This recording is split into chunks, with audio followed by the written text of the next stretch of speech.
Buenas tardes. El día de hoy vamos a continuar con el enfoque psicoterapéutico llamado logoterapia.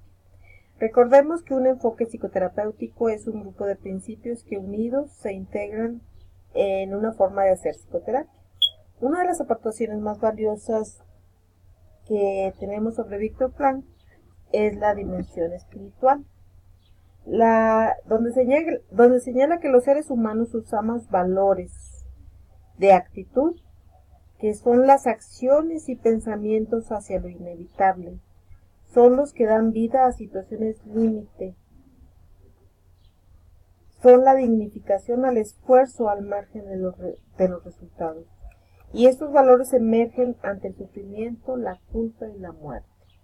También maneja los valores de creación y de vivencia, que es el trabajo, el amor, el autoconocimiento, pero regularmente estos ahorita no los vamos a trabajar. Ahorita vamos a centrarnos en todas las actitudes que en un momento determinado son ante lo inevitable, ante las situaciones límite.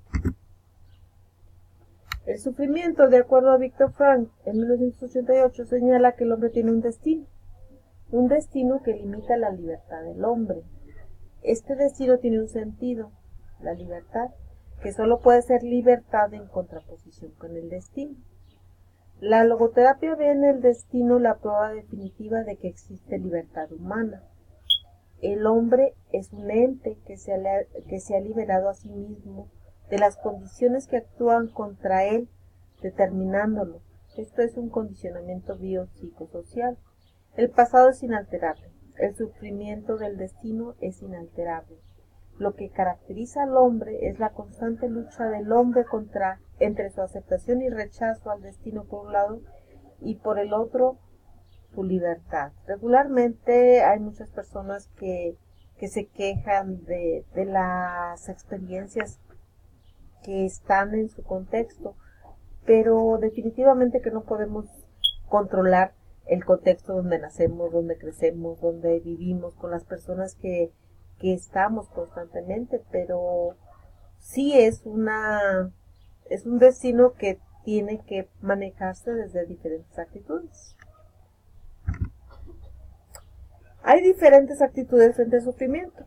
Uno es el escapismo, que es una evitación del contacto con lo que nos pasa. Recuerdo un caso de un abuelo que su nieto tuvo un accidente y en este accidente el muchacho murió. El abuelo, en lugar de acompañar a la familia en los trámites, la búsqueda, en la experiencia de enfrentar el dolor, él huyó, escapó hacia sus actividades diarias y por más de 12 horas él estuvo en contacto con sus actividades, y esto es un acto de escapismo. Hay otras personas que son apáticas, que el sufrimiento es no poder sentir el mismo sufrimiento, o sea que les duele pero no lo pueden expresar, no lo pueden sentir, y es una actitud que se toma ante el dolor, porque el dolor es tan intolerable que no lo puedo sentir. La más común, la más frecuente es la autocompasión. Vivir el sufrimiento como algo injusto que nos está ocurriendo. Esto es pan de todos los días y la característica de muchas actitudes en muchas personas, y es la que más nos está llevando a intentos de suicidio, a abandonos de estudios, a separaciones, porque tenemos un sentido de autocompasión que queremos agrandar todavía más ese sufrimiento con nuestra actitud. El último es el contacto con el dolor. Asumimos lo que está ocurriendo, buscamos respuesta del espíritu. Esta es una experiencia que regularmente no todas las personas lo experimentan, pero sin embargo, el contacto con el dolor es lo que más ayuda a crecer. Es una experiencia muy fuerte, pero cuando una persona llora y sufre, pues déjala, está en contacto con su dolor, no le hace daño, al contrario, le va a dar un sentido, una respuesta que va a encontrar dentro de sí mismo. Hay que asumir abiertamente el sufrimiento. Frank dice, cuando un hombre descubre que su destino es sufrir, ha de aceptar dicho sufrimiento, pues esta es su sola y única tarea. Ha de reconocer el hecho de que él está solo en el universo. Nadie puede redimirle, ni nadie puede sufrir en su lugar. Su única oportunidad reside en la actitud que adopte al soportar su carga. La actitud más enriquecedora no necesariamente es la más fácil, y esa se descubre un sentido al sufrimiento. El significado de descubrir el significado de descubrir un sentido al sufrimiento se utiliza para asimilar el duelo que propone Rose en las 5 etapas, que la primera es la no aceptación, la segunda es protestas iniciales, posteriormente hay un estado de depresión, después de esa depresión se le encuentra un sentido, hay una aceptación del mismo, y esto se hace a través de 3 preguntas. ¿Por qué? ¿Por qué a mí? Estamos encerrados en un egocentrismo en el cual nada más veo mi dolor. ¿Para qué? ¿Qué sentido tiene esto para mí? Es la dimensión del alma. Y la tercera, ¿qué hago? ¿Cómo encaro esto en mí? ¿Qué hago con esto? La mayoría de las ocasiones las personas se preguntan ¿por qué a mí? ¿Por qué yo? ¿Por qué tengo que vivir esto? Y son puras justificaciones que quieren encontrar del sufrimiento, pero la realidad es que se tiene que preguntar uno, ¿para qué? ¿Para qué me sirve? ¿Qué oportunidad me da no estar solo, estar con esta pérdida o estar sintiendo esto que siento? La culpa es otro de los conceptos fundamentales, que es uno de la tríada trágica, y es una respuesta a no asumir responsabilidades de mis sentimientos. Te sigues traicionando, no asumes responsabilidad de lo que verdaderamente sientes y quieres. No te escuchas a ti, sino oyes la voz de tus introyectos. Los introyectos, recordemos que son aprendizajes puestos por tu medio ambiente. La culpa puede llegar a generar en el ser humano la autoseparación y la autodestrucción al confinarle a un aislamiento, porque en el fondo lleva a una verdad no confesada de que posiblemente no se da cuenta. La culpa, la evasión de la realidad y de la responsabilidad.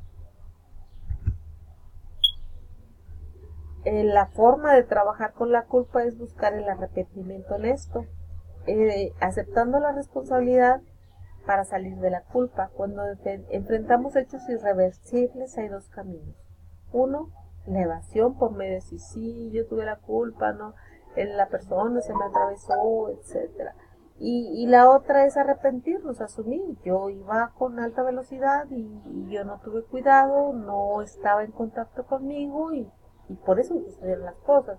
Cuando uno se arrepiente honestamente es más fácil que la culpa disminuya su intención y su intensidad de ansiedad y angustia que produce. La muerte es otro de los aspectos de la tríada trágica. La muerte da pleno sentido a la vida. La vida hay que vivirla con la actitud más digna o con el mejor esfuerzo. Un hombre normal actúa eludiendo la responsabilidad de determinadas circunstancias. Ninguna persona es perfecta, entonces sí es fácil eludir las responsabilidades. Pero el neurótico busca permanentemente un refugio que lo aísle de la vida normal de todos los días. El melancólico, que estuvimos revisando el día de hoy, que era uno de los aspectos del psicótico, es que el que busca el suicidio, la alternativa o la búsqueda del aislamiento a la vida normal. Se aísla de la vida normal por medio de la melancolía, y acuérdense que la melancolía es una autosuficiencia, una no adaptación a un contexto. La labor terapéutica de la logoterapia es hacer consciente al paciente de su responsabilidad ante la vida en virtud de la inevitabilidad del amor. ¿De su amor? Todos tenemos que morir. Para esto vamos a hacer una actividad, vamos a elaborar un caso de culpa, sufrimiento, muerte. Todos tenemos cerca de nosotros alguien que ha tenido mucha culpa o mucho sufrimiento o que ha pasado por una pérdida. Y vamos a construir un diálogo de intervención logoterapéutica. Vamos a traerlo a la clase y vamos a trabajar con él. Nada más recuerden que encontrar sentido a las tareas también nos puede llevar a la realidad responsable con sentido. Muchas gracias. Tenemos la bibliografía que utilizamos, la pueden revisar. Muchas gracias.